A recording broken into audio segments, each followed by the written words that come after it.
US, Israel, Iran இந்த நாடுகள் கொண்ட முட்டாள்தனத்தால அந்த நாட்டு மக்களும் சரி, உலகத்தில் உள்ள மற்ற நாட்டு மக்களும் சரி எவ்வளோ கஷ்டப்படுற சூழ்நிலைக்கு தள்ளப்பட்டோம் சொல்லி உங்களுக்கு நல்லாவே தெரியும். நம்ம ஏற்கனவே ஒரு வீடியோ போட்டிருப்போம்.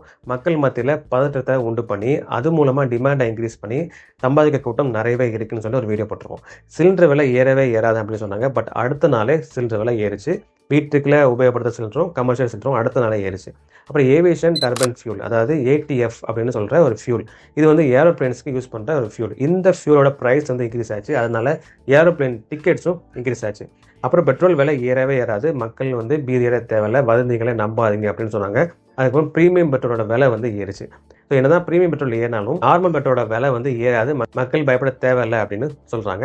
ஸோ இது வந்து தேர்தலுக்காக இந்த விலை வந்து ஏறாமல் இருக்கா, அந்த தேர்தலுக்கு அப்புறமும் நிரந்தரமாக ஏறாமல் இருக்குமா அப்படின்னு தெரியல. இல்லை சிலிண்டர் விலை ஏறாது அப்படின்னு சொல்லிட்டு சிலிண்டர் விலை ஏற்றினாங்க, அதே மாதிரி வந்து பெட்ரோல் விலை ஏறாது அப்படின்னு சொல்லிட்டு பெட்ரோல் விலை ஏற்ற போகிறாங்களா அப்படின்னு தெரியல. என்னதான் மக்கள் நலனுக்காக பண்ணுறோம் அப்படின்னு சொல்லிட்டு இப்படி ஒவ்வொன்றா விலை ஏறும்போது பணம் இன்கம் இன்க்ரீஸ் ஆகும். ஸோ பணம் இன்கம் இன்க்ரீஸ் ஆகும்போது ஆட்டோமேட்டிக்காக ஷேர் மார்க்கெட் வந்து டவுன் ஆகும். ஏன்னா சேஃபர் சைடு வந்து எல்லாமே வித்துட்டு போயிடலாம் அப்படின்னு நினைக்கிறனால ஷேர் மார்க்கெட் வந்து டவுன் ஆகும். அப்புறம் வந்து ஆட்டோமேட்டிக்காக மக்கள் எதை பக்கம் திரும்புவாங்கன்னா கோல்டு பக்கம் திரும்புவாங்க. அப்புறம் கோல்டோட டிமாண்ட் வந்து மறுபடியும் இன்க்ரீஸ் ஆகும். அப்புறம் அதோட ப்ரைஸ் வந்து உச்சத்துக்கு போகும். இப்படி தான் போயிட்டு இருக்கு. எலெக்ஷனுக்காக அந்த அட்வர்டைஸ்மெண்ட் நடக்கல, அதுக்கு பண்ணுற செலவு, அப்புறம் வந்து மக்களுக்கு தேவைக்கு அதிகமாக ப்ரொவைட் பண்ணி அதுக்கான செலவை கூட்டி தமிழ்நாட்டு கடனை இன்க்ரீஸ் பண்ணுறதுக்கு மக்களுக்கு எது தேவையோ, அதாவது 100% எது தேவையோ அதுக்கான செலவுகள் மட்டும் கவர்மெண்ட் பண்ணால் ரொம்ப நல்லாவே இருக்கும்.